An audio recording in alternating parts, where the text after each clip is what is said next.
Бороо минь төргий. Тэгээ өнөө шөнө Монголын ард түмэн нэг баялагтай эзэн болох амны ишиг байна уу үгүй юу гэдгийг л ер нь шийдэх гэж байна дөө. Шулуухандаа бол. Тэгээ би энэ бол хамтарсан засгийн газрыг бол анханаас нь л дэмжсэн юм. Яагаад гэвэл хамтарч иж юм явах юм билий.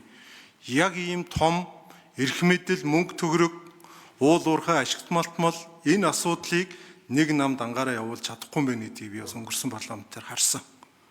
Баялагын сангийн хуулийг 64-тэй ардын намын бүлэг байхдаа ардчилсан намаас 4-5 гишүү оруулж иж нэг юм 40 босгод авуулж исэн түүх 2 жилийн өмнө шүү. Тийм учраас энэ бид нар 24 оны сонгуул баялагтай эзэн болгоно өдр гэж ярьсан энэ амлалтаа биелүүлэхэд энэ 68-ын бүлэг бол би чадахгүй юм байна. Тийм учраас хамтраад явах нь зөв юм байна. Нөгөө талдаа ард түмэн бол сонгуулийнхаа үеэр та нар зодтолтгүй яваад сонгуулиос хойшоо ард түмнийхээ эрх ашигыг одоо хангаж яваарай л гэж ингэж ярьдаг шүү дээ. Ер нь бол. Тэгээ би энэ болгоныг бодож хамтарсан засгийн газрыг байгуулахад нь дэмжсэн, сая ганхаж эхлэхээс нь дэмжсэн, намын баг хурал дээр дэмжсэн, одооч дэмжсэн байр суурийг хэлэх гэж байгаа. Тэгээ яг энэ парламентод орж ирээд 4 жил боллоо да. Тэгээ энэ ерөнхий сайд оюун эрдэнэ улсын цагаас хойш ер нь энэ Монгол улсад энэ жигсаал бол маш ихээр бол. Үнэхээр одоо бодлогын ард түмэн эсэргүүцээд байгаа мөн гэхээр сонгуульд намаа манлайлж ороод энэ том бүсчсэн сонгуульд намаа ялбуулаад байдаг. Тэгээ яг энэ энэ жигсаалуудыг хараад байхад бол би одоо ажиллаа хийж жигсаалыг дэмжиж бүр постлж ирсэн.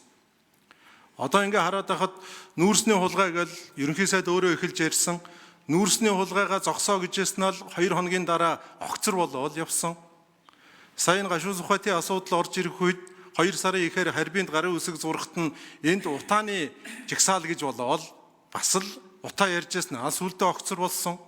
Сая яг энэ гашуун сухатын төмөр замыг холбох энэ ажил нь яваад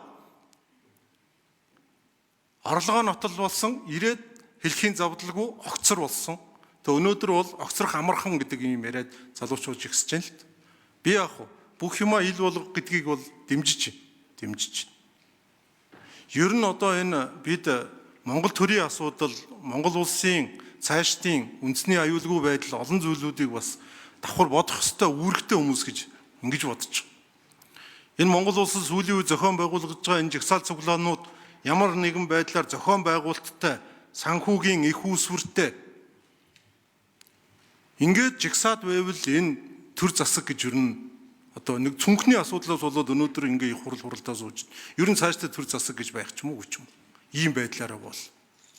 Тэгэхээр ер нь ерөнхий сайд одоо өнөөдөр энэ нүгүү ярина гэсэн. Энэ олон жигсаал цуглааны ард та хүн байдаг гэж ярьдаг. Энийхээ талаар бас одоо мэдээллийг энэ ард түмэнд өгөх хэрэгтэй. Би бол одоо энийг монголчилж ойлгохдоо бол зөв сэдв хүнддэг, дагуулж тонгорох гээд байт юм байна л гэж би харддаг. Дагуул тонгорох гээд байт юм бэ. Тийм учраас энэ асуудалтай. Дараагийн нэг асуудал бол энэ санал хураалтыг бол одоо ил явуулахын зүйтэй гэж бодож байна. Ерөн зүгээр одоо нэгнийхээ нүрийг даахгүй тэгэл хойгоор урдуур нь үнэн удал яриад тэгж байгаа ингэж байгаа гэж шивнж гүйж байгаагаар ерөн зүгээр ингээд ил цагаандаа гараад тэгээ одоо ядгаа үтсэн дээр. Ерөн шулуухандаа. Хоёрдугаарт би арчилсан намыг бол бас үндэсний хэмжээний том нам.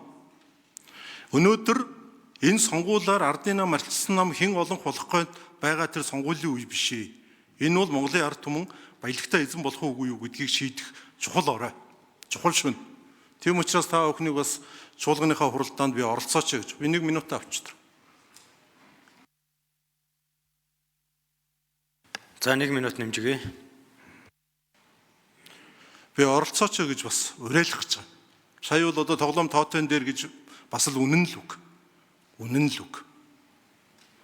Гэхдээ энэ бол одоо бас улс орны том эрх ашиг. Энэ 3 сая ард түмэн энэ нэг баялагтай эзэн болох нэг амны ишиг байна уу юу гэдгийг шийдэх гэж байгаа юм хурал дээр та бүхэн маань битгий нэг актер ус төрчөөч гэж нэгдүгээрт бас үсэх гэж байгаа юм. Хоёрдугаарт одоо бас энэ нэг хуулийн дэгийн тухай хуулийн дээр энэ 7-гийн 5 билүү юу вэ? Тэр хууль элтэд хууль зөрчсөн асуудал буюу үндсэн хуультай холбоотой ч билүү. Тийм юмнаас бусдаар бол одоо бас хурал хайж гарахыг хориглоно ч гэсэн бас нэг юм хуулийн заалт бас байдаг.